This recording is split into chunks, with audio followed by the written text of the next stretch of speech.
Bienvenidas y bienvenidos, gracias por estar en este programa y gracias a Bernardo Barranco, experto en tema de religiones, sociólogo de las religiones y director del Centro de Estudios Religiosos, entre otras cosas, que está aquí en este estudio para conversar. Bernardo, hola, ¿cómo estás? Buenas noches, bienvenido. Carmen. Bueno, hemos titulado este programa Quo Vadis Francisco porque estamos observando, como el mundo entero me parece, lo que está sucediendo en el Vaticano con este nuevo pontificado de Francisco, que está tocando temas y situaciones tabú para la Iglesia, o lo que se ha creído tabú hasta la Iglesia, en la Iglesia en estos momentos. Ha anunciado incluso cambios en la curia romana, ha emitido opiniones críticas y muy críticas sobre la curia romana.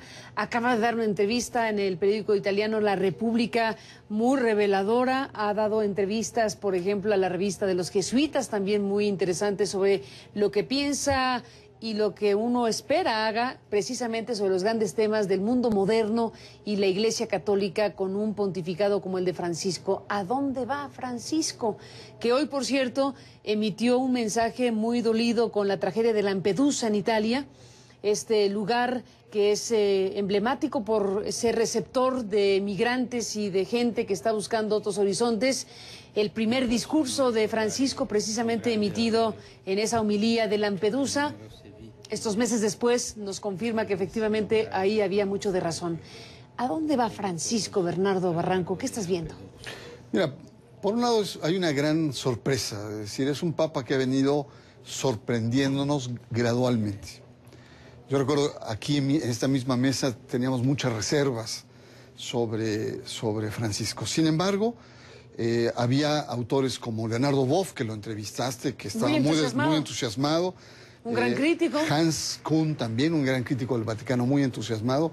Y pareciera ser que está siguiendo esa línea que estos autores planteaban. Es decir, es un papa que ha pasado de los gestos de humildad, que los ha vivido, a los discursos, a las palabras, y ahora está pasando a los hechos. Es un papa que probablemente no esté planteando una revolución doctrinal, pero sí está planteando una revolución en la pastoralidad de la Iglesia. Es decir, está buscando la conversión pastoral de la Iglesia. ¿Qué significa esto? Pues una iglesia y unos pastores mucho más cercanos a la gente, más abiertos, más preocupados por la fe. Les dijo en Brasil: salgan, los quiero ver en la periferia, no quiero que tengan esta actitud de príncipes.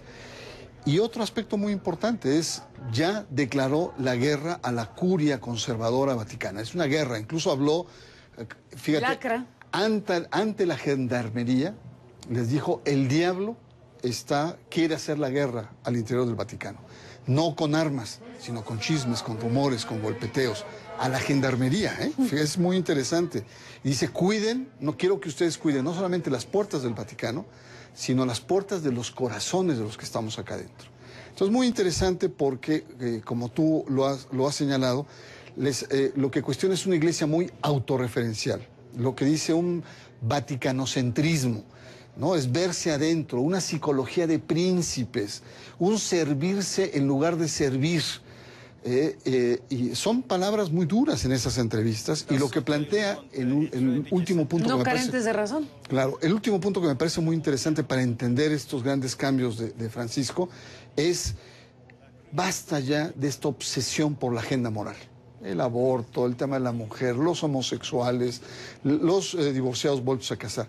No podemos seguir siendo obsesivos con esos temas. El Evangelio es mucho más complejo, más abierto, ¿no?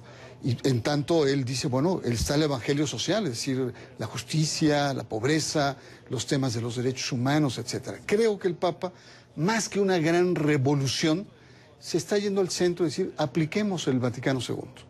Recuperemos esta actitud, digamos, de apertura, de diálogo con la cultura moderna. Y esto pone de cabeza al conjunto de los grandes poderes, porque realmente está removiendo inmensos poderes al interior del Vaticano.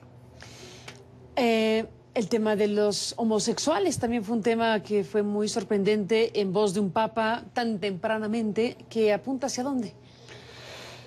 No cambia la doctrina, no cambia lo que en principio plantea la Iglesia, pero sí la actitud de cómo tratar a los ¿Quién soy homosexuales. yo para...? ¿Quién soy yo para juzgarlos? ¿Quién soy yo? Dios ve en un homosexual un ser humano, ¿no? Es decir, Él no está diciendo cambiemos la doctrina de la Iglesia frente a la homosexualidad.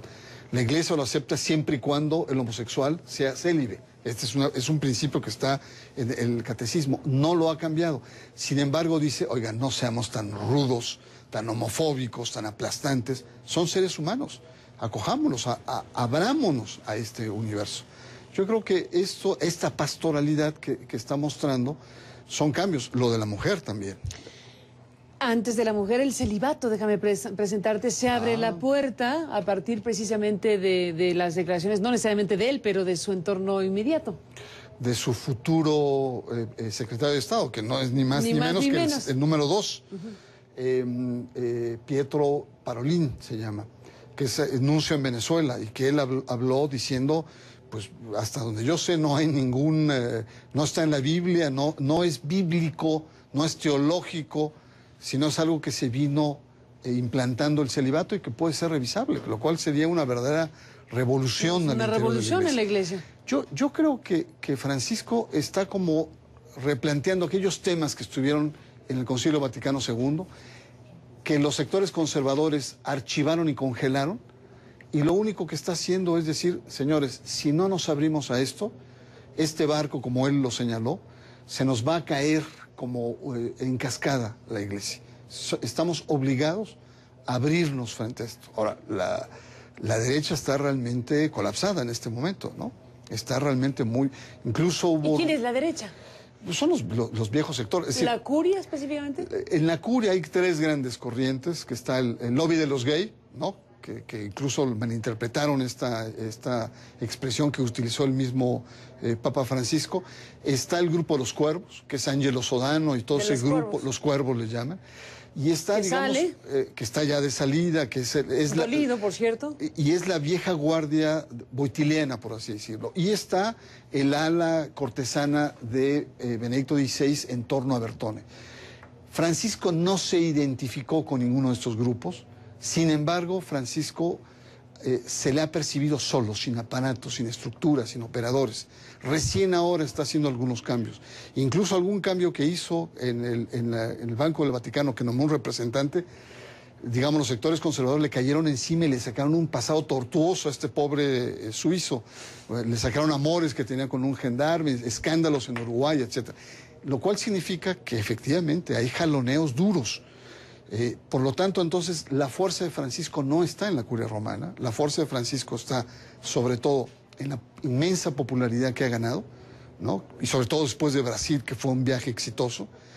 Y muy impresionante. En los sectores, hay sectores muy importantes de los cardenales que afuera le están apoyando para esta reforma a la curia. Entonces, es muy curioso, recién está construyendo una estructura propia, tiene... A todas las estructuras anteriores las tiene encima, preocupadas, y tiene sectores, sobre todo cardenalicios, y sobre todo el episcopado alemán, francés y el episcopado norteamericano que le apoyan, y sobre todo su inmensa popularidad, que esto es muy interesante, digamos, ha calado bien, es una persona que es aceptable como una persona honesta, sincera, evangélica, etcétera, ¿no?